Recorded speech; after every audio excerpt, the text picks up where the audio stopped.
Olá, eu sou Raquel Marimon, MIBA, membro do IBA desde 96, e vim aqui hoje para falar um pouquinho sobre as nossas ideias com relação à próxima gestão do IBA. Sou atualmente diretora técnica de saúde do IBA e sou candidata à reeleição no próximo ciclo 2021-2022.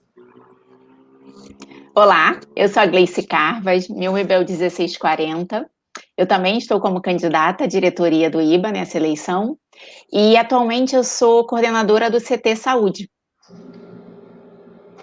Olá, eu sou Cristiane Corrêa, MIBA 2113, sou também candidata à diretoria do IBA, sou professora universitária, professora da UFRN e tenho trabalhado com Previdência de Servidor Público desde 2012. Muito bom. Eu hoje, então, para a gente aquecer um pouquinho a nossa conversa e as pessoas poderem conhecer um pouco de como a gente pensa, queria perguntar para a Gleice, como é que é a dinâmica, como é que funciona hoje um comitê técnico do IBA? Bom, o comitê ele tem primeiro um objetivo, né? O objetivo dele é elaborar estudos, proposições, pareceres, sempre relacionados ao escopo do nosso instituto. Ele tem algumas regras para sua composição. Ele tem um coordenador, um secretário e pode ter de 3 a 12 membros.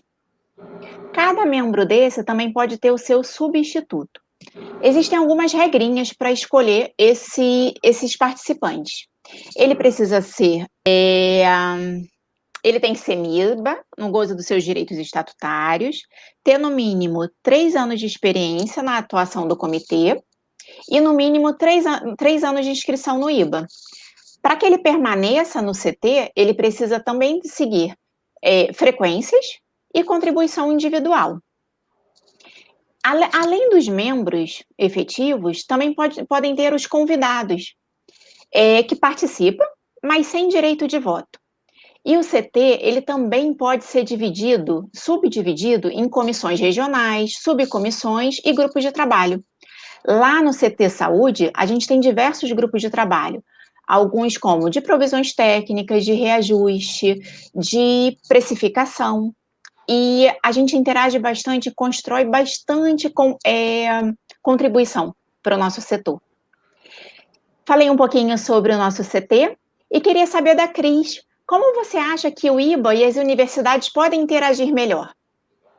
Pois é, Gleice, você está falando aí um pouco sobre a participação, como os membros podem participar, né, de um CT. E tem aqueles membros que são os membros titulares e os suplentes, mas tem outros que são ouvintes, que também são ouvidos, né, não só ouvem, mas também contribuem. E aí eu estava pensando aqui como que a universidade poderia contribuir, né? Hoje nós temos muitos alunos que podem também participar do IBA e que poderiam, talvez, participar desses CTs e começar a se envolver com todo o mecanismo, com toda a estrutura do IBA e também com a ciência atuarial desde muito antes, né? Ele não precisa esperar passar numa prova para efetivamente começar a contribuir, ele pode começar a contribuir antes. E acho que essa é uma ótima oportunidade. Só que, assim, a minha visão, ela vai um pouquinho mais, sabe?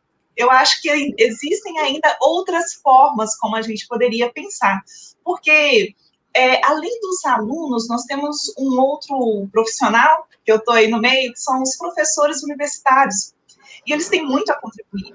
Dentro da universidade, nós temos ensino, pesquisa e extensão, certo? O ensino geralmente está muito voltado para a sala de aula, a pesquisa nem sempre ela está conectada com o mercado, mas a extensão universitária ela deve ser atrelada àquilo que a sociedade está vivendo, né? E o IBA ele trabalha muito com isso. E os princípios do IBA eles estão de acordo com a ética, de acordo com o bom fundamento e a aplicação da ciência atuarial, assim como as universidades. Então, nós temos algo muito em comum e nós precisamos explorar mais isso. Nós temos agora, né, uma mudança na legislação que exige das universidades um papel maior na extensão, porque a extensão ela passa a ser oferecida de forma obrigatória. Os alunos não são obrigados a fazerem, mas ela é obrigatória a ser oferecida em todos os cursos, coisa que a gente não tinha. Lá na UFRN, nós já temos um projeto de extensão totalmente atuarial desde 2016, e antes disso a gente tinha outros projetos, eu estou falando desde de 2016, que ele tem sido contínuo, mas nós já tínhamos outros projetos muito interessantes, mas não são todas as universidades que conseguem oferecer projetos de extensão para atuários, com este foco. Até porque, muitas vezes, os professores estão muito desconectados daquilo que o mercado exige, daquilo que a prática atuarial exige. E não tem como exigir que eles saibam tudo. A gente não dá conta de tudo. Nem o IBA dá conta de dar todas as contribuições, nem a universidade dá conta de formar pessoas que tenham conhecimentos gerais em tudo. Isso é impossível. O que eu acho que a gente deve fazer é unir forças. Eu sempre sou a favor disso. Né? Evitar as redundâncias, cada um contribui com aquilo que tem de melhor para a gente conseguir produzir algo melhor ainda. Então, o IBA tem demandas que são muitas demandas de mercado. A universidade, ela tem a necessidade e a vontade de oferecer pesquisa embasada, academicamente, cientificamente embasada, de qualidade dentro das ciências atuariais. Por que não juntar, então, essas duas coisas na formação de alguns projetos de extensão que podem, inclusive, contribuir com os estudos dos GTs? Mas seria uma parceria, né? Profissionais do mercado, professores universitários, alunos envolvidos, principalmente muitos alunos envolvidos, dando aí uma contribuição que eu acho que seria fundamental para todos os lados. Né? E com isso a gente tem também o envolvimento dos estudantes no momento anterior, né, a formação dele, a passar na prova do IBA, e mais do que isso, o comprometimento com fazer uma avaliação atuarial em qual esfera seja, com primor, com zelo, com uma boa técnica, com um bom embasamento, que hoje realmente a gente tem tido dificuldade, nem todas essas pessoas têm esse rigor técnico que a gente gostaria de observar. Então, eu acho que essa é uma grande contribuição. Mas ainda tem uma outra coisa que eu acho que seria bem interessante, que a gente estava conversando um pouquinho antes, que é a parceria na educação continuada. E aí, novamente, eu gostaria de falar de duas educações continuadas que devem acontecer, né? Às vezes a gente pensa muito na educação continuada da pessoa que está no mercado, mas a educação continuada, ela também deve ser das pessoas que estão formando as pessoas para o mercado. Os professores, eles também têm sede de conhecimento, e às vezes eles têm para oferecer um tipo de conhecimento, e quem está no mercado tem para oferecer outro tipo de conhecimento. A minha vontade também é parceria para essas duas coisas.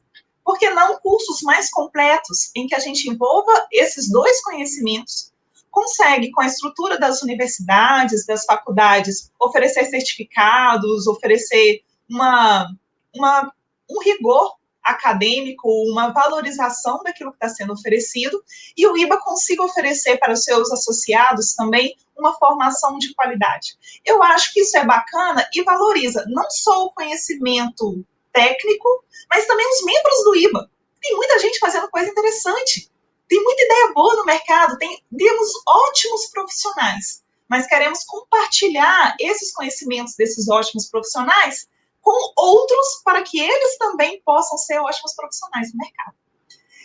Mas aí, Raquel, falando, né, de tudo isso, eu queria que você falasse um pouquinho para a gente daquilo que nós temos hoje e como que os atuais sócios do IBA poderiam participar mais ativamente do Instituto.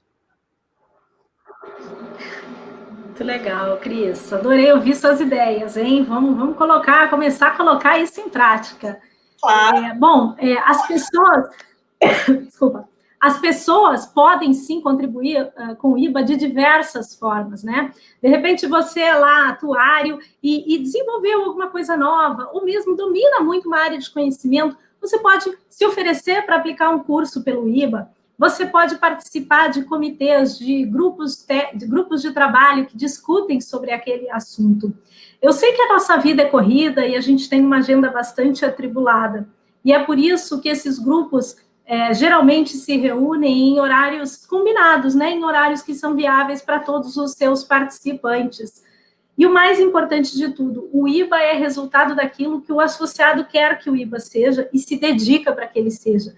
Então, se você aí, atuário, acha que precisa ter mais curso no IBA, comece por você. Que tipo de conhecimento você tem, que você domina, assunto que você gosta de falar, e vem aqui, conversa com a gente, com a diretoria, para oferecer esse conhecimento e compartilhar ele com seus colegas. Esse é um bom primeiro passo. Um segundo passo é se inscrever para participar dos grupos de trabalho e das comitês. Olha, o IBA tem vários comitês. O IBA tem, além dos comitês que são profissionais, técnicos, né, que vão discutir a técnica atuarial, também existe, por exemplo, um comitê eleitoral que cuida das eleições, que trata, né, das regras e checa se todos os candidatos estão cumprindo todas essas regras.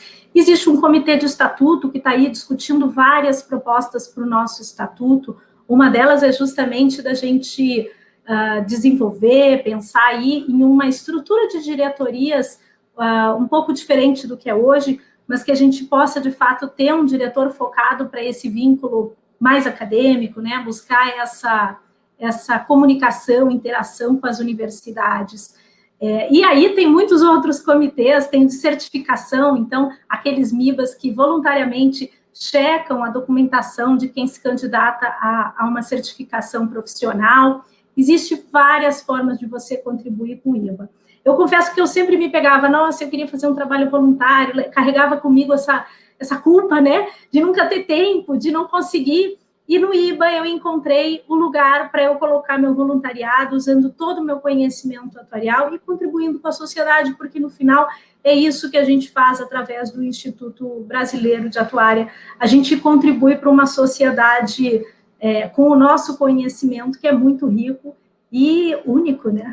Não podemos deixar de dizer isso. É muito único. Bom, gente. E como precisamos, né, de compartilhar, né? A gente tem tido nessa pandemia experiências muito ricas que eu acho que seria muito bom se a gente desse continuidade, né? Lives, encontros, congressos online, para baratear o acesso à informação, mas sem deixar de ter contato, né? A gente tem uma comunidade atuarial rica, mas que às vezes é dispersa. Nós precisamos nos encontrar, e eu acredito que o local de encontro tem que ser o IBA. O mais propício é o próprio IBA.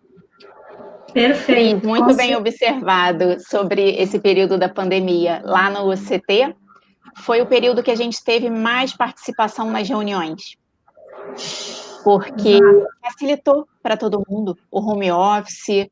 O IBA já possuía ferramenta para reunião online, mas eu acho que a rotina das pessoas mudou um pouco e isso facilitou bastante, evitou a necessidade de deslocamento, foi ótimo.